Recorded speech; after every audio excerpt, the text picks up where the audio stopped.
Bonjour à tous et bienvenue dans cette nouvelle vidéo. On a fait un petit café, il est vendredi après-midi. Il fait très moche comme vous pouvez le voir au fond qui est toujours pas éclairé. J'ai commandé de nouveaux éclairages. J'ai hâte de voir ce que ça donnera. Est-ce que ça ressemblera à quelque chose quand il fait moche, clairement, ou quand je filme la nuit comme ça m'est arrivé la semaine dernière. Mais bon, on se retrouve pour parler film, pour parler sortie. Nous allons parler d'un film qui est sorti sur Netflix encore. Il faut dire qu'en ce moment au cinéma c'est la dèche. Et il faut dire que même sur les plateformes de streaming, il n'y a pas grand chose, donc c'est assez triste. En plus, il y a des films qui ont été encore décalés. Morbius notamment qui a été décalé, qui devait sortir en janvier à cause du contexte actuel un petit peu particulier sur l'accès à certains lieux publics. Voilà. C'est un petit peu la dèche au cinéma, là pendant 2 semaines, j'ai rien de prévu en particulier. On se contentera des sorties sur les plateformes. Nous allons parler d'un film type thriller historique, alors historique je mets des guillemets, thriller historique d'espionnage qui est sorti sur Netflix la semaine dernière. On va parler de L'étau de Munich et franchement c'est en demi-teinte.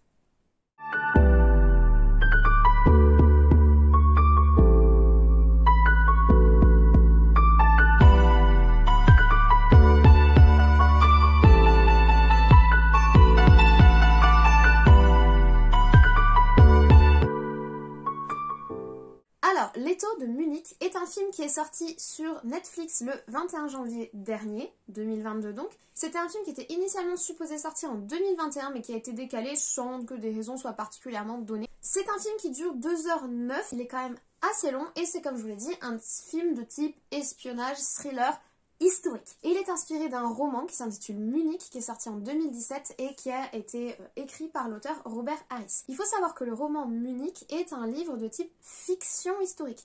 En effet, on ne va pas parler de faits historiques. On n'est pas sur des faits, on est sur de la fiction. Les personnages sont d'ailleurs des personnages qui n'existent pas et qui n'ont pas existé dans l'histoire, nos 2 personnages principaux. Alors effectivement, on se base sur un contexte et on va dire des personnages majeurs de l'histoire réelle, mais on est clairement sur une fiction historique. Et première parenthèse, j'aurais vraiment aimé qu'ils insistent sur le fait que c'est une fiction historique. Parce que clairement, quand tu regardes le film, c'est pas évident. Il faut avoir des codes, avoir des connaissances de l'histoire pour savoir que ceci ne s'est jamais passé. Et je sais pas si tout le monde aura ce réflexe d'aller se dire « Attends, ça parle de faits réels ou pas ?» Parce que honnêtement, c'est toujours touchy de faire ce genre de film de fiction historique et moi j'aime bien quand c'est précisé au début du film. Enfin voilà, quand à un moment on rappelle que ça sort de l'imagination de quelqu'un, ça peut toujours mener à des contresens. Les gens ne font pas forcément tous des historiens en puissance et il n'y a aucun problème là-dessus. Et les gens font pas forcément des recherches quand ils regardent un film et il n'y a aucun problème là-dessus. C'est bien que quand on refait l'histoire à sa sauce ou qu'on refait l'histoire selon son imagination, c'est bien de prévenir, c'est bien de le signaler. Le réalisateur c'est Christian Schawshaw, je sais pas exactement comment ça se prononce. Il est derrière un autre film qui est dans la même période historique qui est La Leçon d'allemand. Et il est derrière également certains épisodes de la série The Crown. Donc c'est quand même un très bon réalisateur. En tout cas, je trouve que la série The Crown est d'une grande qualité et pour le coup est assez fidèle à l'histoire. En tout cas, c'est quelqu'un qui a l'habitude de travailler déjà sur ce contexte historique et sur ce siècle en particulier dans l'histoire et qui a l'habitude de le travailler de façon assez honnête et assez correcte par rapport à ce qui s'est passé.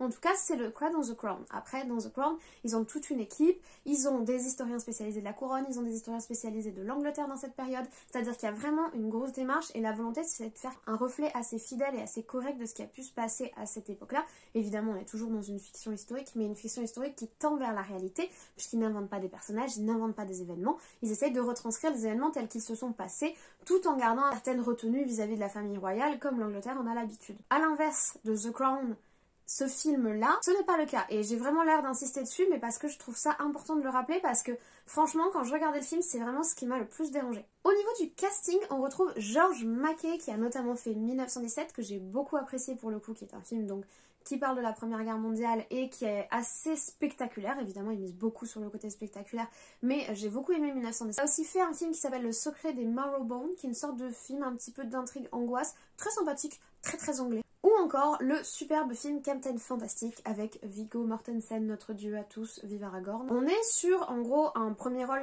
qui a fait des films de grande qualité et il n'y a pas que lui. Il partage l'affiche avec Yanis Nis-Hauer. Alors lui, il n'a pas fait particulièrement de films notables, mais également avec Jeremy Irons. Alors Jeremy Irons, j'ai mal à prononcer son nom. Jeremy Irons, il a fait pas mal de films très sympas. Bon, il a fait Aragorn. Il a également fait L'homme au masque de fer, qui est un film que j'aime énormément. On l'a retrouvé récemment dans House of Gucci et il interprète également un rôle dans le film Mission, un film terrible qui se passe en Amérique du Sud durant on va dire la période de colonisation et de tension coloniale. Voilà. Mais si vous avez jamais vu le film Mission, pourtant c'est un film très très dur je trouve, mais bon c'est quand même un très très bon film. Quand même un beau casting.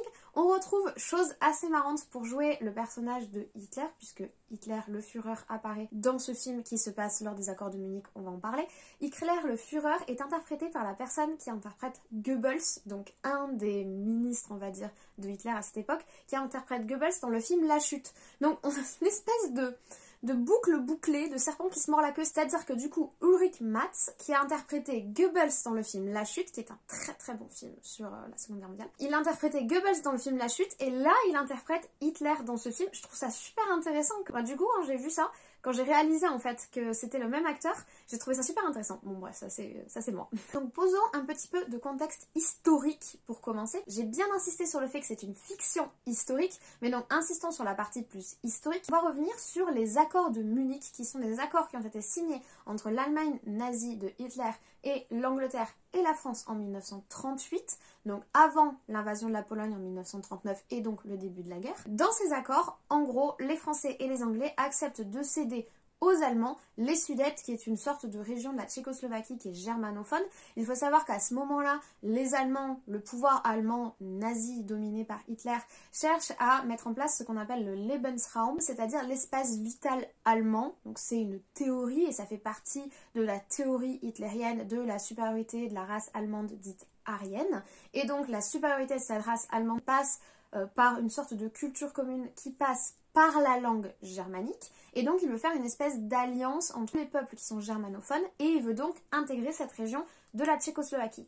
Il a déjà envoyé son armée, il est prêt à l'envahir, et un petit peu avant, pour essayer de contrecarrer ses projets du coup de l'envahir par la force, les Français et les Anglais vont signer un accord avec Hitler pour lui accorder donc cette région des Sudètes pacifiquement. C'est un accord qui aujourd'hui, avec le recul de l'histoire, est vu très négativement, puisqu'il considère soit que les Français et les Allemands ont sous-estimé du coup le régime nazi, soit que les Français et les Allemands ont essayé de coopérer avec le régime nazi, et même si le but est de maintenir la paix, dans les deux cas c'est un accord qui aujourd'hui, je vous dis avec le recul de l'histoire, c'est toujours très important, est perçu comme un accord qui n'aurait jamais dû être réalisé et qui a en fait ouvert la porte au régime nazi sur une conquête territoriale plus large qui de toute façon était son projet initial. Donc cet accord, il va être signé donc par le Führer Hitler lui-même, mais également par le Premier ministre Chamberlain, Premier ministre d'Angleterre, ainsi que par le Premier ministre français de l'époque. Ils vont être tous les trois présents dans la ville de Munich, et c'est pour ça que cet accord va prendre le nom évidemment d'accord de Munich. Voilà pour ce qu'il y en est sur le point historique. Au niveau du scénario, le film se greffe sur du coup cette réalité historique de signature des accords de Munich, et il rajoute deux personnages. Deux jeunes, en gros diplomates, un allemand, un français, qui se sont connus à Oxford pendant leurs études.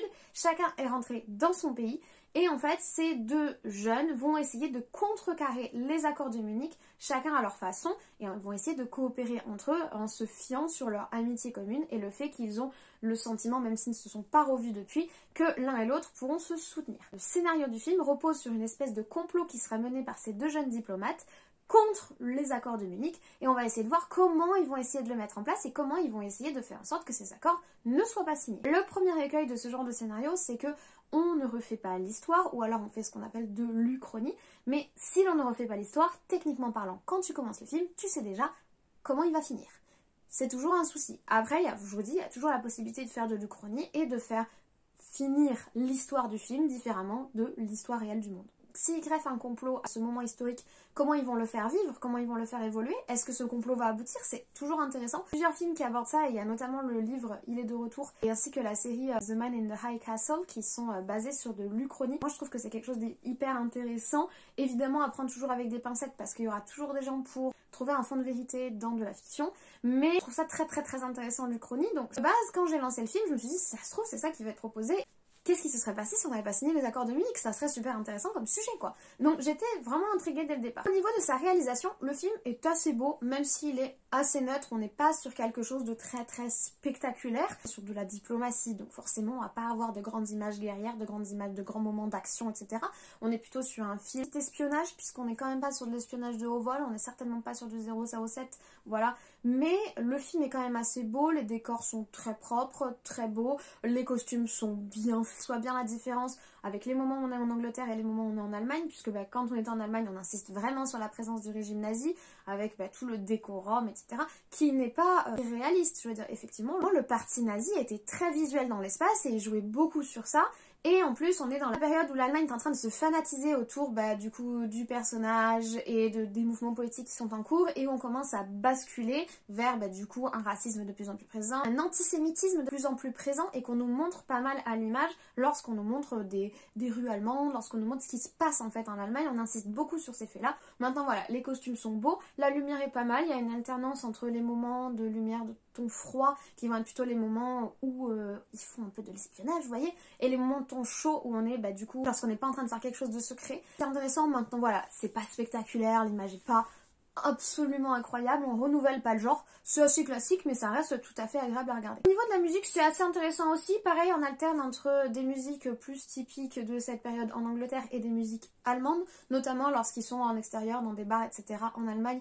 Ils insistent pour mettre quand même de la musique en allemand. C'est toujours agréable parce que ça fait toujours un peu mal au cœur quand un film se passe dans un pays ou un autre et que on va passer des musiques qui ont rien à faire. Maintenant, ce que j'ai un petit peu pas compris, c'est comment ils ont géré langue originale, pas langue originale. Moi j'ai regardé le film en VF, mais il y a des moments où ça parle allemand, mais pas tous les moments où on est en Allemagne. C'est-à-dire que logiquement, il y a plein de moments où nos protagonistes parlent allemand, mais là ils parlent français.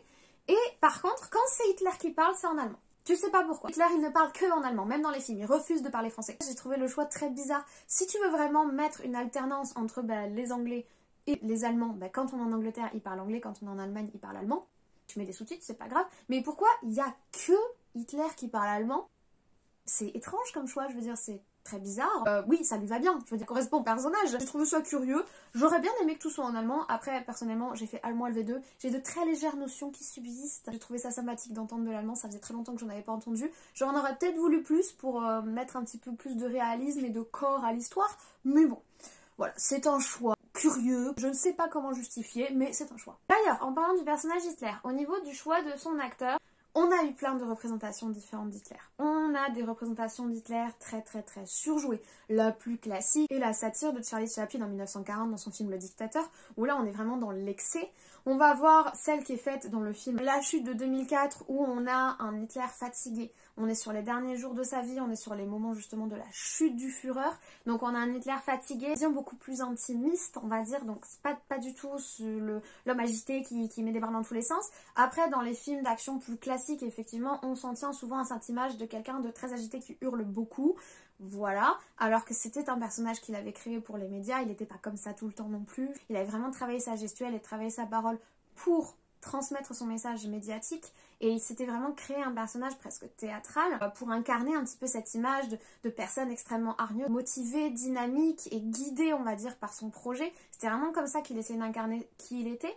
Et là, la proposition qui est faite dans ce film, L'étau de Munich, elle ne m'a pas dérangée. Honnêtement, elle ne m'a pas dérangée. J'ai eu un temps d'adaptation. Mais il y a ce côté, effectivement, d'après les témoignages qui existent de gens qui l'ont vraiment rencontré, ça devait être quelqu'un d'assez manipulateur, d'assez fin, qui avait un certain talent pour cerner les gens, et dans le film ils insistent beaucoup dessus, qui avait une forme d'humour et qui jouait aussi beaucoup, en tout cas une fois qu'il a eu ce statut assez exceptionnel en Allemagne, il jouait beaucoup de l'influence et de l'effet qu'il faisait aux gens qui le rencontraient. Ça devait être terrifiant, enfin, d'être dans la même pièce que lui, ça devait être absolument terrifiant. Il jouait beaucoup de ça, et dans le film ils le font transparaître, donc ça j'ai trouvé ça très malin. Après, c'est pas l'image qu'on a l'habitude de voir du dictateur, c'est-à-dire que on est sur quelqu'un de malade, de vieux. Mais d'un autre côté, c'est intéressant de faire le parallèle avec Chamberlain, qui est également très fatigué, malade et vieux.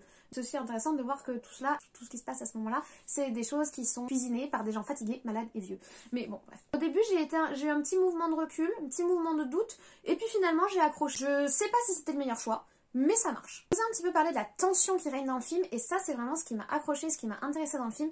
Il y a vraiment un rythme assez soutenu et une tension pour ces deux mecs-là qui sont en train de fomenter un complot alors qu'ils sont nuls en complot. Clairement, ils sont nuls en complot. Ça en devient agaçant à un moment, hein, quand tu te dis « Ni, qu'est-ce qu'il fait? Tu vas mourir, c'est sûr, il va mourir. » Dans tout le film, j'étais en mode « Ils vont mourir, ils font n'importe quoi. » Et par contre, t'es écarté, t'es en mode Dès qu'il y a des scènes un petit peu où tu sens tu sens que là ça va se faire choper, c'est sûr. Bon, après, au-delà de cette tension, le film reste assez lent sur certains passages, assez mou.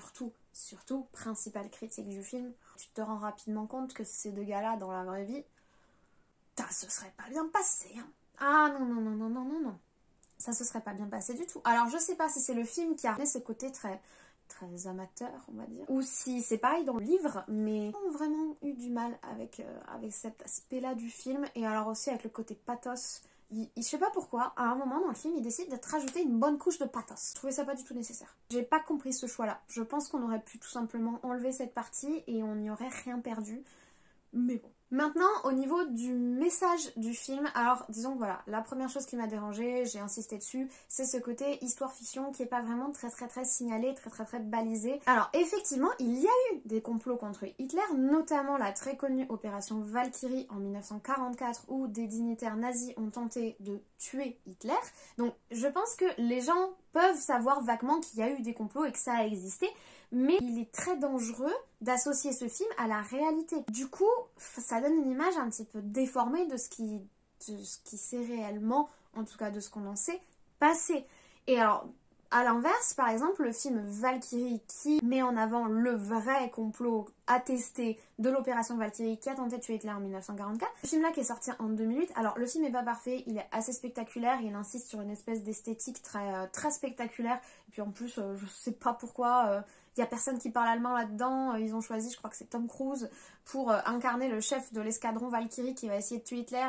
Tom Cruise en général nazi, genre, really? Il insiste plutôt sur une espèce d'esthétique très spectaculaire, mais au moins il se base sur un fait, sur un complot qui est réel et qui est attesté.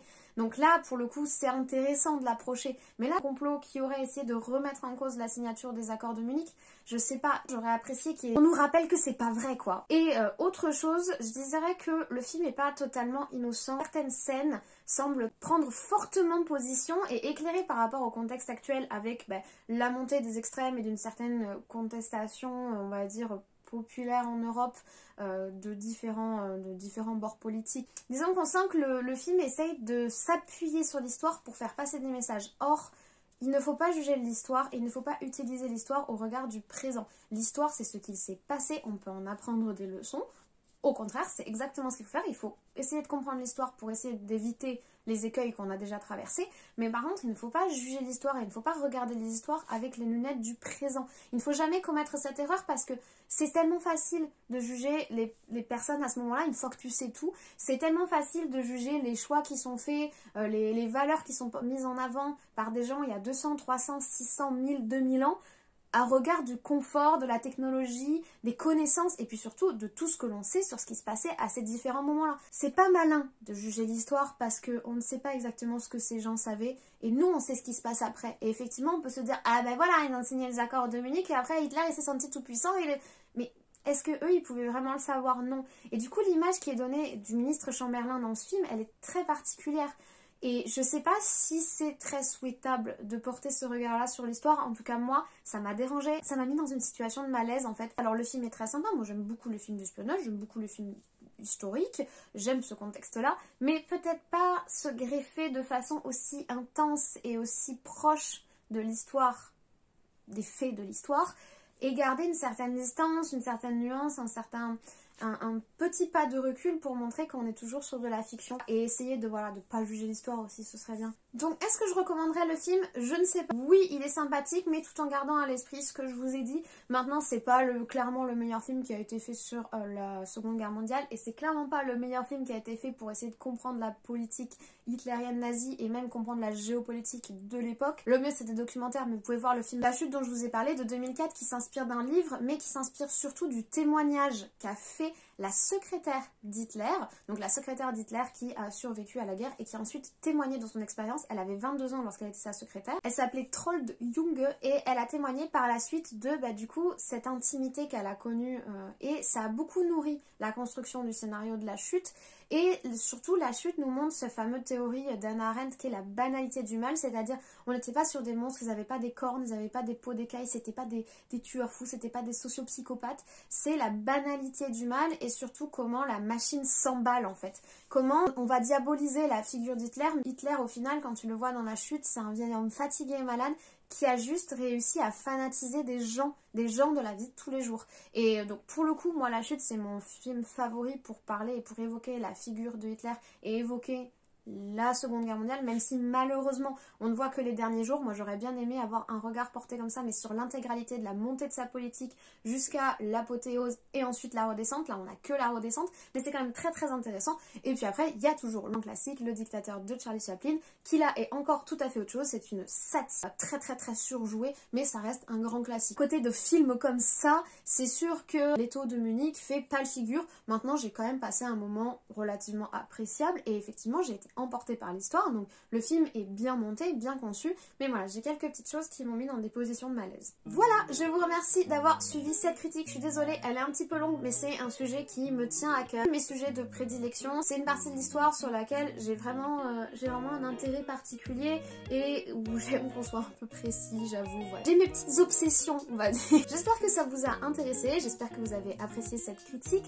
Moi, je vous remercie pour votre soutien quotidien, je vous remercie pour les abonnements qui sont toujours de plus en plus nombreux et ça me touche énormément. Je vous remercie pour nos échanges également qui me font toujours autant plaisir.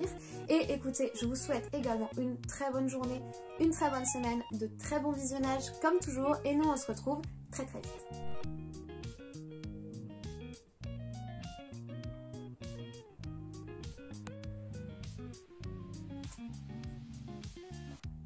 C'est chaud.